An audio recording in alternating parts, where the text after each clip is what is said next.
Okey, bukan itu sahaja kita sudah pasti melihat kepada wartawan-wartawan kami di dalam apa ya di on ground lah orang kata ya daripada pagi tadi kita membawakan. Tapi untuk jam ini saya difahamkan kita akan bersama dengan editor kanan Astro Awani Haji Nazri Kahar yang sudah pun memerhati rapat proses pengundian dan juga ada tetamu bersama dengan Haji Nazri pada ketika ini. Tapi terlebih dahulu Haji Nazri kalau boleh ceritakan, tadi kita jangkakan petang akan hujan. Kalau di tempat Haji itu bagaimana cuacanya? Sebab ini akan mempengaruhi corak pengundi dan sebagainya Haji. Ya, terima kasih Najib Hafizi. Kini saya berada di N15 Pengkalan Batu. Di belakang saya pusat pengundian ataupun pusat daerah mengundi Sekolah Menengah Kebangsaan Agama Sultan Muhammad yang mempunyai 4 saluran dan Pengkalan Batu mempunyai lebih daripada ataupun sekitar 8 pusat daerah mengundi dengan sejumlah 20,821 pemilih yang berdaftar. Dan sejak saya datang setengah jam yang lalu, saluran 1 dan 2 dan juga 3 nampaknya berpusu-pusu di Dewan Utama Sekolah Menengah Kebangsaan Agama Sultan Muhammad. Dan cuaca agak mendung ketika ini. Begitu juga ketika saya berada di Sekolah Jenis Kebangsaan Cina Pefong 2 di Don 22 Bandar Hilir awal pagi tadi. Masih lagi pengundi-pengundi untuk saluran 1 dan 2 dan 3 kebanyakannya.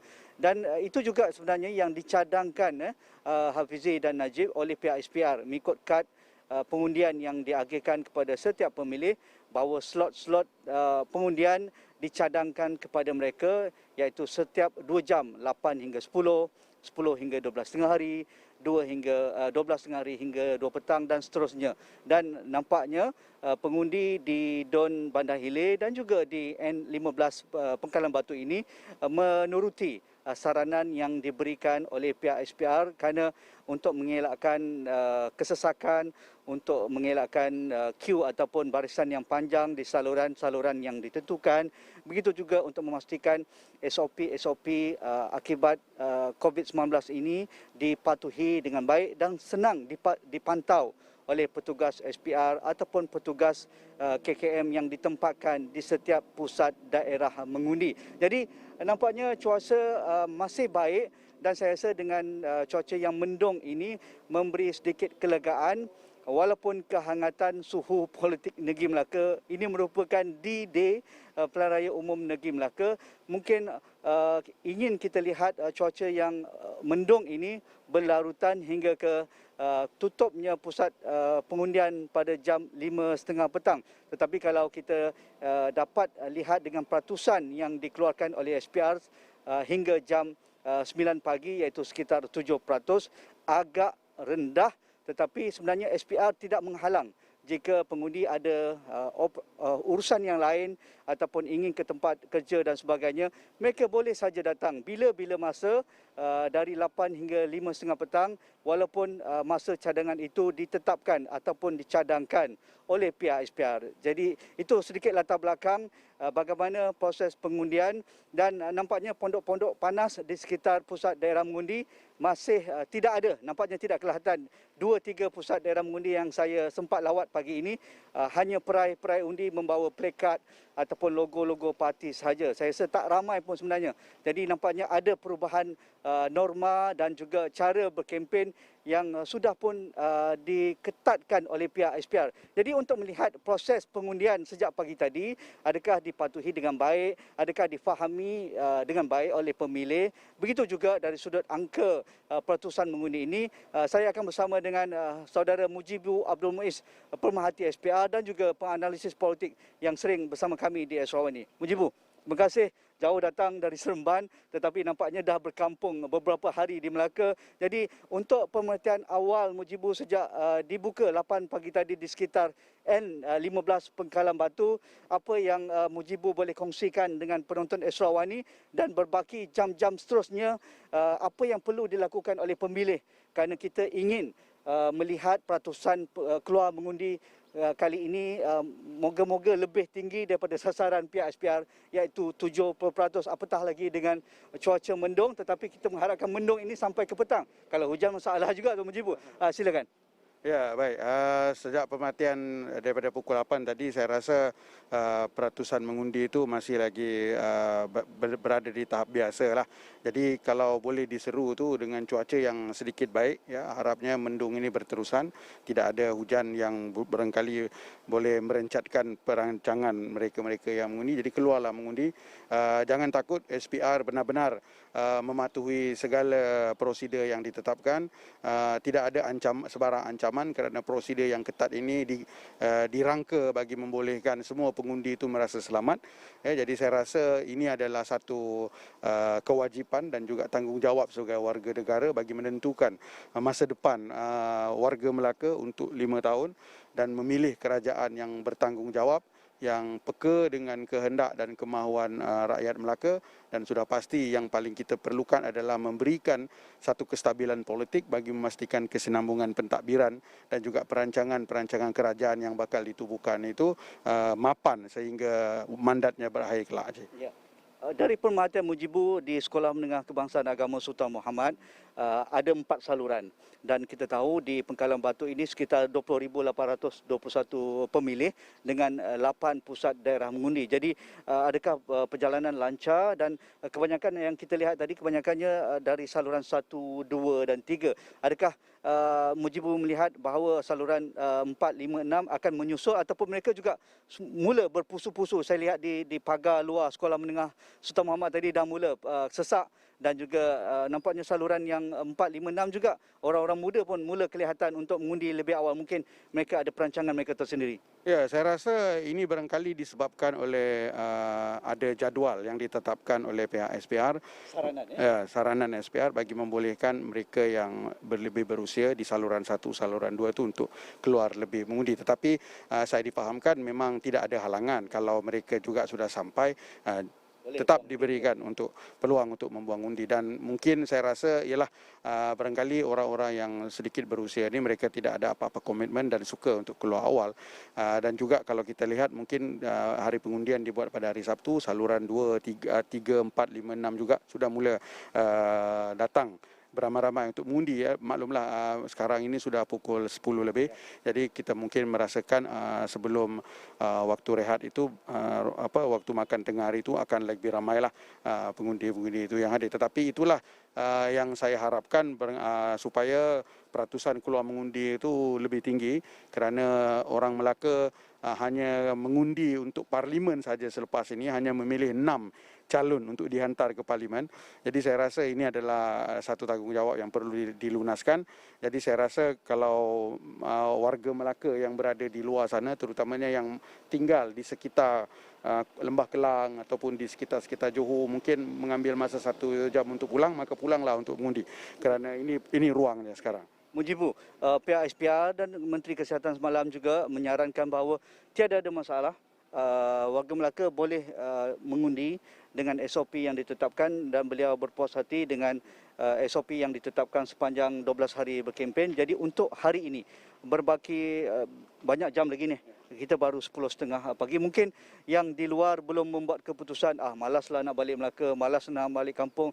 Dan kita sudah pun perhatikan semalam di tol-tol plaza, di kesemua pintu masuk utama di Sempang 4, di Aikro dan juga di Melimau ataupun di Jasin, nampaknya kesesakan berlaku. Jadi kita boleh baca ini signal, ini isyarat orang Melaka pulang ke kampung. Tetapi mungkin masih ada di Seremban, di Lembah Kelang ataupun di negeri-negeri lain. Jadi dengan peratusan 7% secara rasmi dikeluarkan oleh pihak SPR jam 9 pagi. Jadi bagaimana kita juga terus menggalakkanlah anak-anak Melaka yang di luar, dan jaminan Mujibu menjadi pemerhati SPR kali ini, jaminan pihak SPR mereka akan memberi ruang sewajarnya kepada pemilih Melaka untuk datang dengan SOP dan tidak perlu gusar dengan pelanggaran ataupun situasi yang mungkin terlampau ketat ke. Tapi nampaknya dari pengamatan saya 2-3 tempat tadi, nampaknya seperti biasa.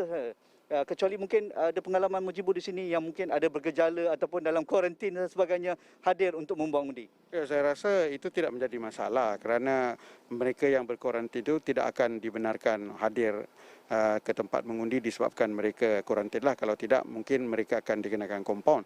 Tapi ada cara bagi membantu mereka menunaikan tanggungjawab. Tapi pada mereka yang tidak mempunyai gejala, tiada masalah apa-apa untuk keluar mengundi, tidak perlu risau ya, kerana SPR sudah ada pengalaman menjalankan pilihan raya ketika pandemik ya, yang paling teruk mungkin ketika di Sabah dan juga sudah ada di Chini dan juga di Slim.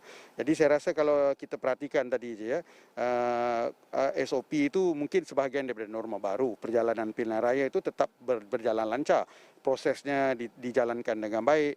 Semua kaki tangan yang bertanggungjawab, pemegang taruh yang yang bekerjasama berganding bahu dengan SPR bagi memastikan proses itu lancar. Saya perhatikan sangat baik. Tidak ada masalah, tidak ada rungutan. Ya, rata-rata yang buang undi saya bertanyakan mengatakan sangat cantik, prosesnya begitu lancar, tidak perlu menunggu lama. Walaupun barisan itu panjang, tetapi prosesnya sangat laju. Jadi saya rasa ini adalah satu kelebihan. Jadi kepada yang mereka masih belum mengundi, yang masih lagi berkira-kira untuk datang mengundi, inilah masanya. Ya, masa itu dipanjangkan sehingga 5.30. Jadi saya rasa tidak ada halangan lah. Jadi saya menyuruhlah kepada mereka sekali lagi untuk mengundi. Jangan risau tentang standard operation procedure yang dikenakan, itu sekadar untuk menjaga kita semua daripada sebarang permasalahan, tetapi proses mengundinya lancar. Kaki tangan SPR dan juga semua yang terlibat itu juga saya perhatikan memberi kerjasama yang baik. Jadi saya rasa tidak ada masalah. Saya rasa ini barangkali mungkin menjadi satu pilihan raya yang insya-Allah lancarlah sehingga habis. Dari pemerhatian saya di SJKC Pepong dan Sultan Muhammad sebentar tadi, bermula kita memasuki pintu pagar sekolah, sudah diminta untuk kita scan MySejahtera dan diperiksa suhu badan kita ataupun temperature, dan seterusnya dibawa ke kemah untuk register ataupun menyemak daftar pemilih. Dan seterusnya kita lihat banyak kemah-kemah lain.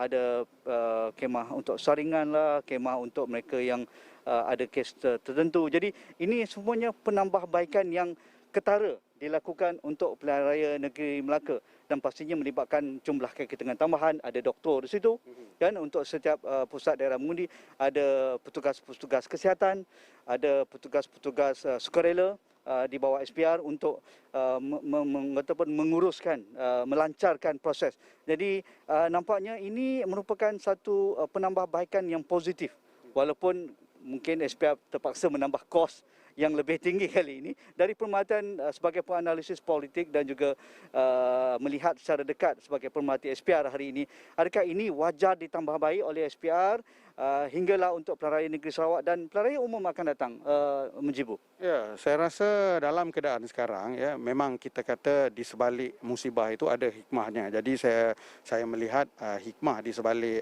musibah ini adalah kita belajar bagaimana untuk menambah baik proses pilihan raya, dan sudah tentulah apa yang berlaku di Melaka ini mungkin menjadi titik tolak kepada pelbagai lagi perubahan dan penambahbaikan sebagaimana apa yang berlaku di Sabah, apa yang berlaku di Slim dan juga di Chini itu menjadi titik penambahbaikan kepada PRN di Melaka. Jadi saya rasa benda-benda ini kita harus beri sedikit masa dan ruang kerana semua input yang akan dikutip di Melaka ini akan digunakan barangkali oleh semua pemegang taruh untuk menambah baik proses, terutamanya berhadapan dengan pilihan raya negeri Sarawak yang dijangka pada bulan hadapan, yang mungkin skalanya, demografinya lebih besar, geografinya lebih luas, dan juga sudah tentulah kita bersedia untuk pilihan raya umum ke-15 yang dijangka mungkin seawal 2022 ataupun mungkin sehingga habis tempohnya pada 2023. Jadi saya rasa ya benar, ini adalah zaman pandemik, jadi kita harus belajar dan hidup bersama-sama wabak itu.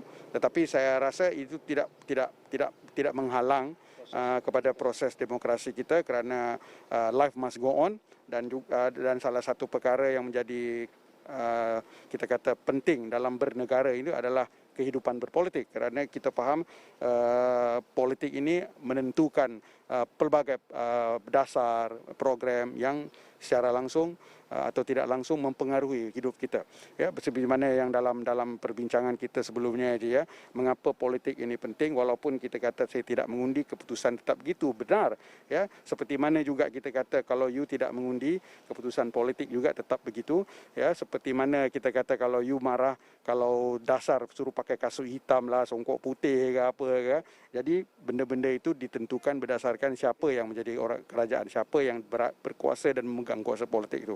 Jadi kalau mahu satu kerajaan yang responsif, ya, yang telus, yang berkaliber, yang paling penting berhikmat untuk rakyat, maka dia bermula daripada kotak undi. Jadi siapakah yang menentukan mereka itu? Undi kita semua. Jadi itulah perkara yang perlu diperhatikan oleh semua pengundi yang berdaftar di Melaka ini. Okay. Jam menunjukkan jam 10.30 pagi dan bagi anak Melaka yang belum ke pusat pengundian ataupun membuat undi, silalah rancang perjalanan anda. Khabar dari beberapa lokasi yang saya terima dari rakan-rakan dan juga orang-orang kampung, di kebanyakan pusat daerah mengundi kebanyakan sedang beratur panjang di banyak saluran. Kerana ada kawasan-kawasan yang mungkin mendung ataupun hujan pada pagi tadi, mereka tidak mahu ambil risiko jika hujan pada waktu petang, jadi mereka datang pada awal pagi, mungkin sejuk sikit walaupun sedikit renyai dan sebagainya, tetapi di Gadik, di Tabur Naning, dengan cerita hujan pagi tadi, ada kawasan-kawasan sungai sudah pun dinaiki air dan kawasan-kawasan ini merupakan kawasan yang sentiasa dilanda banjir kilat. Jadi orang-orang Gadik, orang-orang di sebelah Asahan ataupun di Tabur Naning ataupun di kawasan bandar seperti Payung Rumput, silalah rancang perjalanan anda. Sedikit lagi Mujibu, di kawasan Pengkalan Batu merupakan kawasan tumpuan, mungkin tak setumpunya di Tanjung Bidara, di Lendu ataupun di Bukit Katil, kerana mereka ada calon-calon heavyweight yang ditampilkan di Dewan Undangan ini. Tetapi di Pengkalan Batu tidak kurang hebatnya. 5 penjuru untuk 2021, calon incumbent belakang kita tu, poster tu, Datuk Nur Hizam Hassan Bakti, dulunya menang dengan majoriti 2,756 undi di bawah bendera Parti Keadilan Rakyat. Beliau merupakan ahli DAP dan beliau merupakan Esko Kerajaan Negeri, lompat keluar sebagai ahli Dewan Undangan Negeri bebas selepas jatuhnya ataupun menarik semula sokongan daripada Datuk Seri Sulaiman Momali. Jadi signifikan Pengkalan Batu untuk pilihan raya kali ini dengan 5 penjuru. Nur Hizam ada, Danish ada, nampaknya warga UiTM, graduan UiTM, merupakan calon baru yang ditampilkan oleh DAP untuk Pengkalan Batu. Dari pemerhatian Mujibu, adakah ini juga satu kawasan yang boleh memberi sedikit signal bagaimana Melaka memilih pada hari ini? Ya, saya rasa jelas ya bahawa ini adalah satu kawasan yang urban sifatnya dan seperti mana di kebanyakan tempat kawasan-kawasan urban ini sinonim dengan parti-parti yang kuat seperti DAP lah. Tetapi mungkin kita kata kalau secara blanketnya untuk menjadikan Pengkalan Batu ini sebagai satu litmus test kepada apa yang berlaku di Melaka itu barangkali mungkin tak kenal Haji. Ya, tetapi yang seperti mana yang Haji sebutkan tadi, mengapa ini menjadi tumpuan kerana wakilnya itu sendiri ya, ini adalah satu YB yang melompat 2 kali dan sangat viral ya, disebabkan personality beliau yang sangat menarik. Kita semua sudah maklum apa yang berlaku, tetapi kalau kita turun ke lapangan dan kita bertanya kepada setiap pengundi, pemandu Grab yang berada di sekitar sini, rata-rata memberikan satu respon yang positif terhadap hikmat beliau sebagai wakil rakyat. Jadi saya rasa apakah kita akan melihat satu keputusan di mana ada calon bebas yang menang, ataupun barangkali mereka masih lagi melihat parti dan memberikan DAP terutamanya menerusi calon mereka Danish yang sangat muda, tetapi muda-muda pun beliau ini bukanlah orang yang baru dalam politik negeri Melaka kerana sudah menjadi pegawai khas kepada adun DAP di Melaka ini. Jadi kita kata ini antara faktor-faktor menarik lah, dan sebagai kawasan yang memiliki 5 penjuru, sudah tentulah kita juga masih lagi melihat dalam konteks pertandingan 3 parti utama Perikatan Nasional, Barisan Nasional dan juga Pakatan Harapan. ya, dan di sini ada calon paling tua di dalam pilihan raya kali ini, ya, daripada UMNO, ya. Sudah kita tahu bahawa ini adalah satu kawasan campuran pecahan-pecahan kerusi Melayu, demografi daripada air keruh, daripada kawasan lain Bukit Katil, ya. Jadi barangkali ini menjadi menarik lah. Yang saya perhatikan di sini ini banyak taman-taman. Jadi corak berkempen yang diperhatikan itu banyak mainkan isu-isu lokaliti, dan saya melihat daripada aspek itu barangkali YB beliau kita ini lebih ke depan lah, kerana beliau ini faham tentang demografi di sini. Cara kempen dia pun tidak ada jentera, dia naik motor sorang-sorang kan, dia bergerak tapi dia kenal semua itu. Jadi inilah yang menarik di sini untuk kita perhatikan. Okey. Terima kasih Saudara Mujibur Abdul Muiz, pemerhati SPR untuk Pilihan Raya Umum Negeri Melaka kali ini, dan juga penganalisis politik yang sering bersama saya dan juga rakan-rakan di studio. Jadi untuk setakat ini sekitar jam 10.38 pagi, Mujibur, sila buat perancangan anda bagi rakyat negeri Melaka. Mungkin ada setengah kawasan mendung, ada setengah kawasan mungkin renyai, dan mungkin setengah kawasan terutamanya di kawasan bandar seperti saya ini di Pengkalan Batu dah mula mentari muncul dengan panas sekali. Alhamdulillah, dan ini menandakan ruang untuk anda menunaikan tanggungjawab sebagai pemilih berdaftar warga negara yang bertanggungjawab. Silalah turun ke pusat daerah mengundi yang ditentukan.